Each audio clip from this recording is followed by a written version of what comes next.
and it can't be overridden.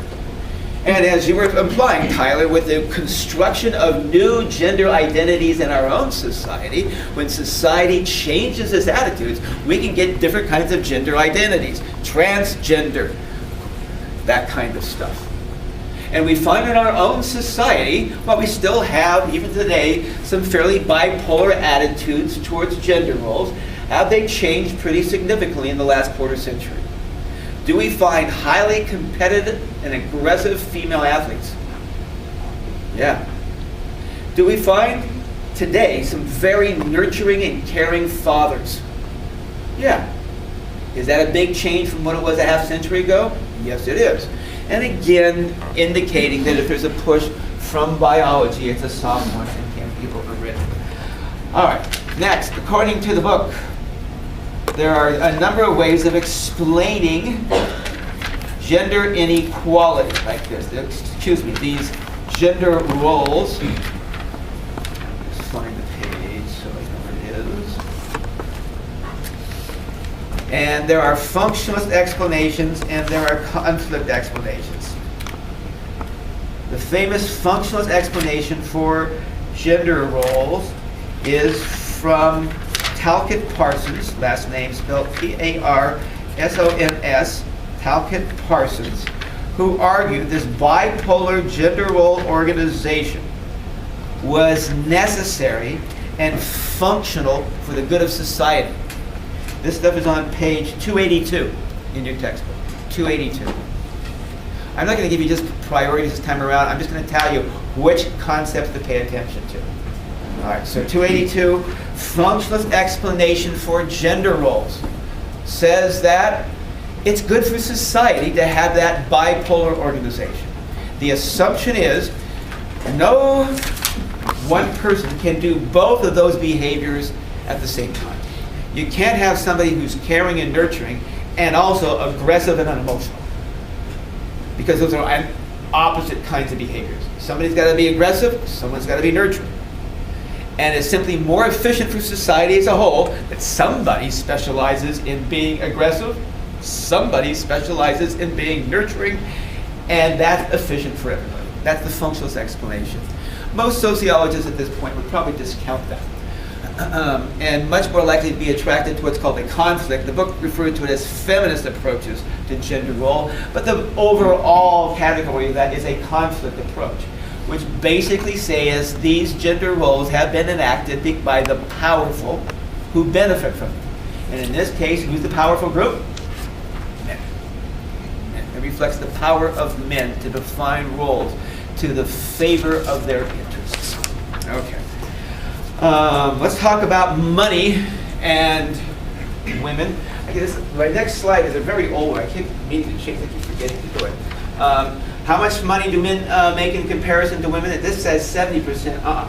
Latest research is about for 84%. 84%. In other words, for every dollar that a male makes, women make 84 cents. Now that's a fairly dramatic change, even just in the last 10 years. About 10 years ago, it was about 70 cents. So why? Why has there been this change? Well, one, because women are going into what used to be called non-traditional occupations. More women are becoming doctors and lawyers, business executives, managers, even engineers, etc. But some of the change is not just that women are making more money, it's that men are making less. And there has been a dramatic decrease in the income of males in the United States over the last 40 years, especially working class males, as a result of those changes we talked about previously when we were discussing growing economic inequality. Most of those factory jobs that were so well paid were going to men. They've disappeared. Average male income has gone down as a result of that. About 40% of the change between men and women, that is the narrowing of the gap, nearly half of that gap, according to some research, is a result of men making less money, not women making more. All right. However, there's still a gap. There is still a gap. Why? There are a number of contributing factors to the fact that women make less money than men. The number one reason is what's called a gender division of labor in the workplace. There are male jobs and female jobs still to this day. And you can see some of those right there. Most practicing physicians, that is doctors in this country, are male.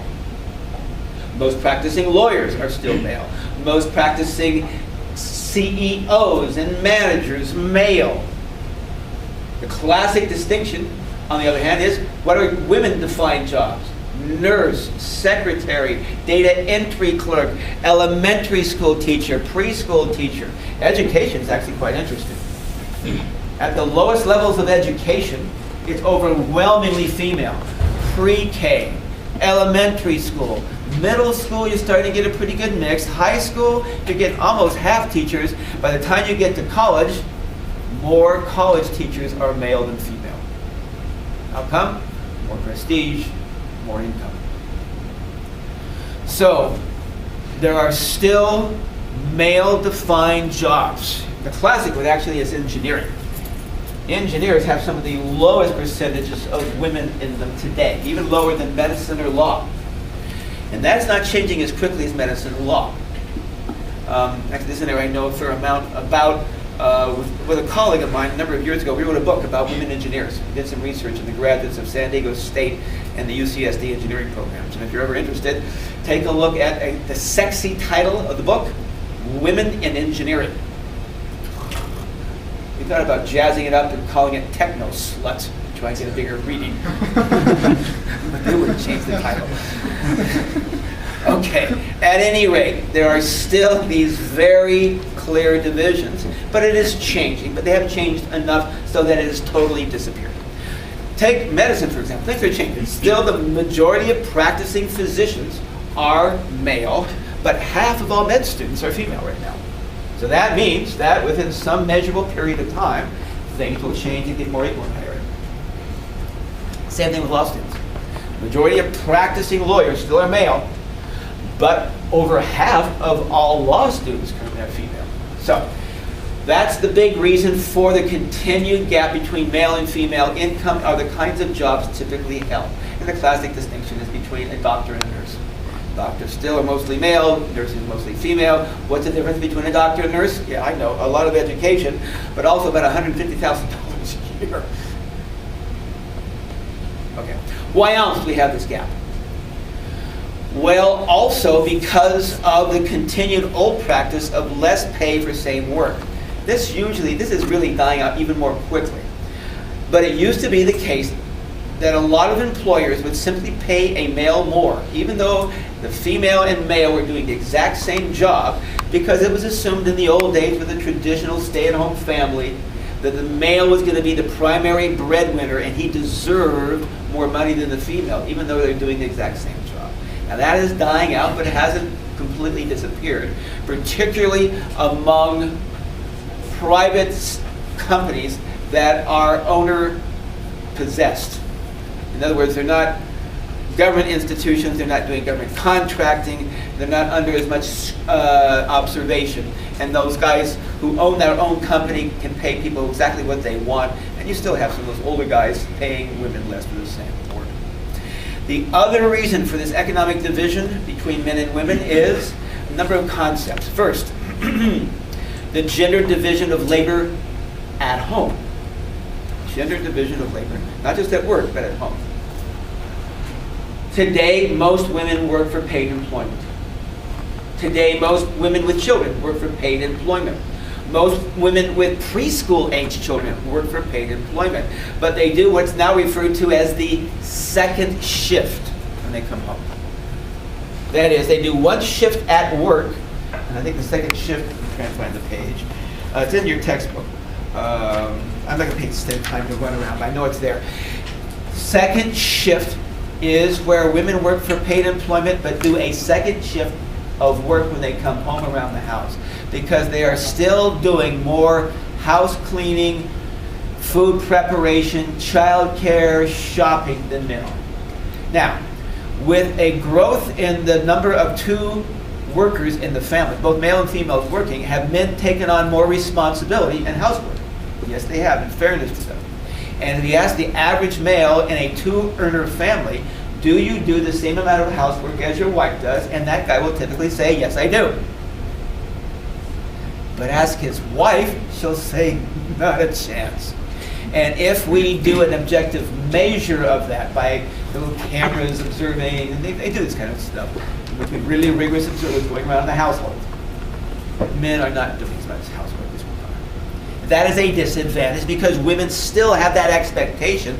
They will be primarily responsible for housework and particularly child care.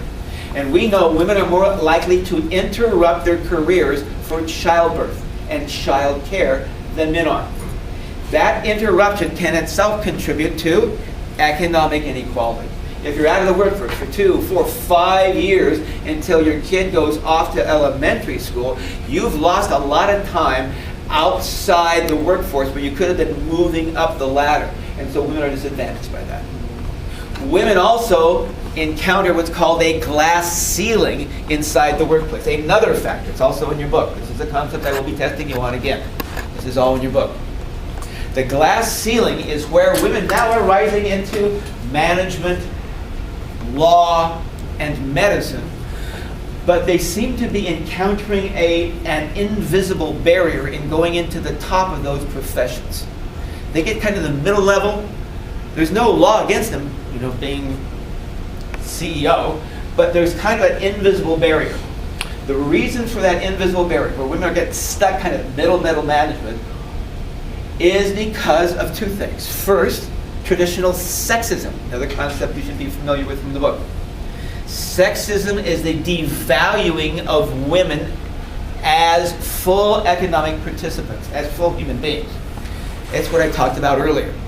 The assumption that men are going to be better than women, we value that gender role more, it's the double standard. Going back to that double standard again, that is an example of sexism. And what that means in the workplace, remember, if a woman is competitive, aggressive, and really oriented towards power, she's going to be seen as a bitch. And does that mean it's going to be more difficult for her to rise into the top dog position inside the corporation?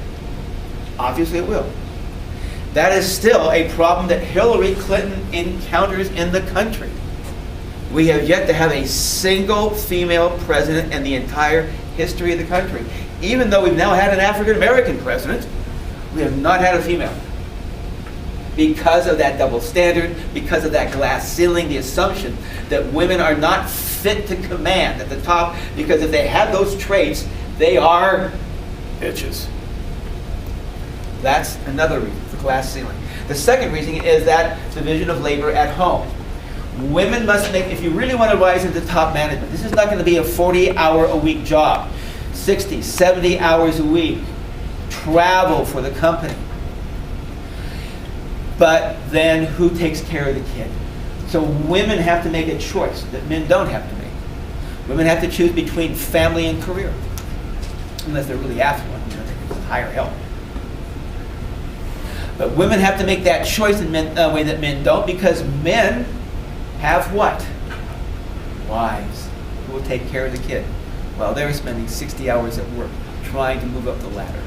That's another reason for that invisible barrier we talked about. For all these factors come into play in limiting women's rise to the top. All right, clear on that?